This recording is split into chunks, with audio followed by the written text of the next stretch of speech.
Chapter 11, Backroom Ice Cream. Long after Ghost Hunter left, Red called the cop who was on break. "Hello? Lieutenant Lou Tennant? Hi, I think the assailant was here. He was wearing a mask and he shot the floor, causing me to fall through. I think he ran across the street. I think I might have been knocked out for a while, but I'm not sure. Can you come back as soon as possible?" she asked the cop. She could audibly hear a sigh from the phone. "Do you think you're injured?" "I mean, my head was bleeding and I fell through the floor. I'm pretty sure I should be seen by a doctor," Red responded somewhat incredulously. She knew that Lieutenant hated doing paperwork, but she also knew if she didn't push the issue, Lieutenant would leave her bleeding out simply to avoid doing some extra paperwork. "You didn't answer my question. Do you think you're injured?" Lieutenant asked. "Yes, I'm injured. I was injured while consulting for RCPD, so I should be seen by a doctor as soon as possible. Yes, since I was working for RCPD during that time, so I am reporting it to you." Red Prince finished the routine. Not being the first time she was injured, and every time it was an uphill battle to report it, so the River City Police Department would just pay her for the time she was injured on the job. Fine, I'll run the paperwork, call for backup, get Vanguard over to you, and get the ghost back with her ice cream. Is there anything else you want, Your Highness?" Lieutenant asked her mockingly. Red knew she was being sarcastic, but she wanted to see if she could push her just a little bit farther and maybe get a giggle out of it. "Well, now that you mention it, River City Police Department has some really cool mugs. Do you think you can get me one?" Red Prince asked in her most serious voice. Even over the phone, she could imagine Lieutenant's face turning red and screaming internally, trying not to scream at her externally. "I'll see you soon, Red. Stay safe," Lieutenant said over the phone and hung up. Red wondered a bit idly if Lieutenant would actually get her a mug. At the ice cream shop, Lieutenant Louise Tennant closed her phone and put it in her chest pocket. Sighing, she took out her work phone and began to make other calls while sitting at the table with her Rocky Road ice cream in front of her and Tiffany sitting across from her. Tiffany, having been sealed away from the world for a century, she was in awe of lots of the things she saw around her. The lights that didn't buzz the way they did in the old days, the styles of dress that looked different from before, the young men who looked even better dressed than they were in her day. A lot of the men, and even the women walking by, seemed to be glancing at her as they walked by. More than once she waved as they walked by, which only seemed to shock people. She wasn't used to people looking at her in this way. Her memories of life were clearer, and she definitely remembered people mostly just looking over her, except for the times they looked at her like she was a monster. She remembered the stares and the hateful whispers and the not-so-whispers when she wore her first dress out of the store. That day her mother burned her dress and forced her to wear the same overalls all week. Even after that happened, people would still stare, or just ignore her altogether, sometimes at the same time, staring at her until she tried to speak to anyone. She did remember one person who treated her nicely, the same girl who bought her the dress from the store. She remembered helping her friend because she couldn't pay for anything. Tiffany was just happy to have company, and more than happy to part with a few centi to have someone to drink soda with, or to have someone who could buy a dress without attracting stares. After all this time in death, Tiffany still couldn't remember the girl's name, only the way that she smiled when she saw Tiffany. She also remembered reading books with her on a picnic blanket in the park, and how she told Tiffany that Tiffany fit her a lot better than Melvin ever did. After that time, Tiffany thought of herself as Tiffany in life, and after death, that is what she thought of herself as, when she remembered that she still existed. Now she was kind of floating while in a sitting position, licking the ice cream that Lieutenant bought for her. She was shocked to see that was 3 whole centi, but she decided things must have gotten more expensive since she last went out for ice cream. Still, the taste on her tongue was welcome. It was warmer than her body temperature, so it reminded her of a pastry that moved very slowly, kind of like a warm jam from the oven. She wasn't sure why she was still able to exist, but she got strawberry ice cream, and it was one of the best things she ever ate in her existence. "Why do you think I can still eat?" Tiffany asked Lieutenant while she was on her funny little box. The police officer just waved at her like she wasn't interested in talking about it with her, let alone listening to her question. Well, thank you for the ice cream, she tried instead. Lieutenant waved again in a slightly different way at a different speed. Maybe as a means of acknowledgement?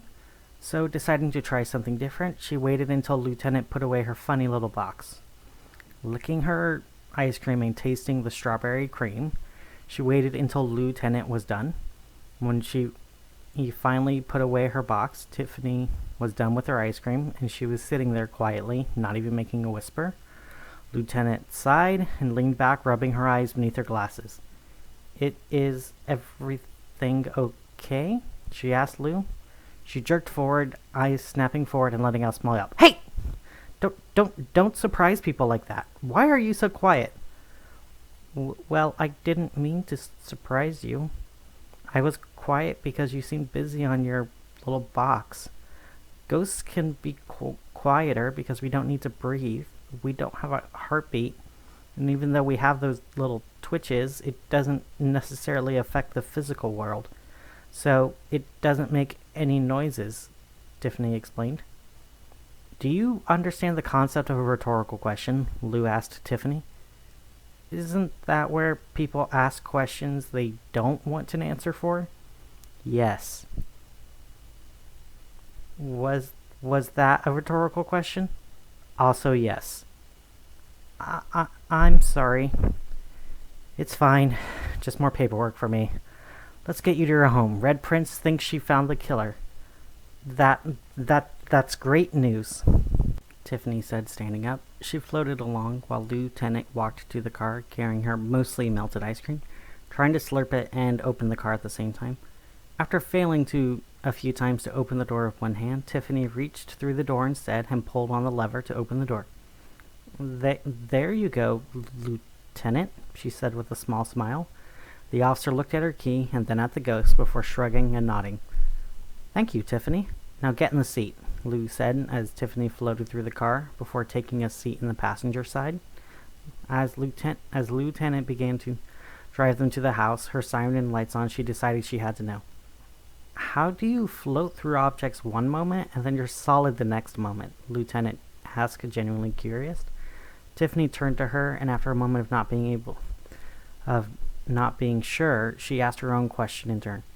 Is that a rhetorical question? No, it isn't. I'm not sure. I just know that I can choose when to go through most things, and choose to be solid. Some things are always solid to me, even if I don't want it to be. Like ice, silver, and salt are all things that are always solid to me. I'm not sure what all the rules are yet. I just learned today that I can eat things, and I also learned today that I can feel warm, Tiffany said, feeling her hands on the heater, still curious about her own abilities. After a few moments of her hands on the heater, she pushed her hand through the window, and when she wanted her hand to be intangible, she didn't even feel the wind. It didn't push her hand back like it should have. When focusing on her hand, she realized it became solid and was being pushed back by the wind, but the part of her arm that was inside the window was completely numb and still intangible. This would have to be tested even further by her. Now, in front of her house, she pulled her arm through the window and then stood up, floating up to her house, forgetting to unbuckle the seatbelt, leaving the seatbelt clicked in but empty as she floated over to her house. On the outside, it looked horrible, rotten, and broken, like how Tiffany felt on the inside. She still felt cold on the inside, but she also knew that it was going to get better. As horrible as it was to admit, even to herself and no one else, she was glad that her mom and dad were gone. In life, they were convinced that Valhalla was waiting for them and that Helheim was waiting for Tiffany. Even in death, while they lingered on the mortal plane, they were convinced that Valhalla and Odin were waiting for them just after Judgment. For 100 years, they only ignored Tiffany while she cried alone in her closet and in her room. She didn't remember much, except that anytime she tried to reach out to either her mom or her dad, they both became very angry and very scary. They were angry and scary in her life, and in death, it was so much worse. The way her mom's skin cracked when she was screaming, revealing the skeleton beneath her hatred, her ugliness from the inside broke out of the fragile outer shell, like a porcelain doll hiding human remains.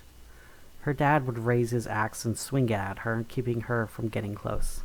His face had long since faded with wrinkles and sags that began to tear at his face, revealing weeping wounds that leaked ectoplasm even into his eyes, unable to see, yet always keeping her away. Now they were gone.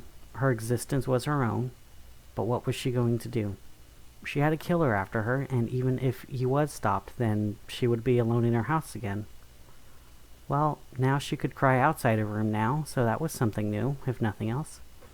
Even after only a century, something that Tiffany knew pretty well was, from being a ghost, that things change very slowly in the span of eternity. Inside the home, Red was sitting on a splintered pile of old firewood. Seeing she was cut on her forehead, Tiffany drifted over and examined her head. Oh no, I'm so sorry. You got hurt protecting me. Are you going to be okay? Tiffany asked Red. Red only smiled and nodded to Tiffany. It's going to be okay, Tiffany. He won't bother you anymore. Your parents won't bother you anymore. I know this isn't the life you imagined when you lived, but you'll be able to do more with your afterlife than you could before, and you won't have to do it alone, Red told her, smiling at the ghosting.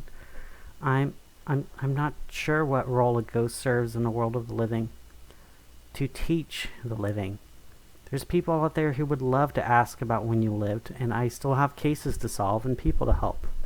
And I'm sure that you would want to make sure others don't have to go through what you went through. The room went quiet again. The outside was full of red and blue lights. Police and Vanguard had shown up, both going into the house across the street to evaluate what happened and to give Gary help before coming over to the abandoned house to help Red Prince or the ghost girl Tiffany. Still, in the silence, there was understanding, and in that understanding, something sprouted in Tiffany's heart, something that she lost a long time ago. Hope for the future. I think I would love that, Red Prince. I'm glad that you love that, Tiffany Reilley, Red said as the Vanguard finally made their way to Tiffany's home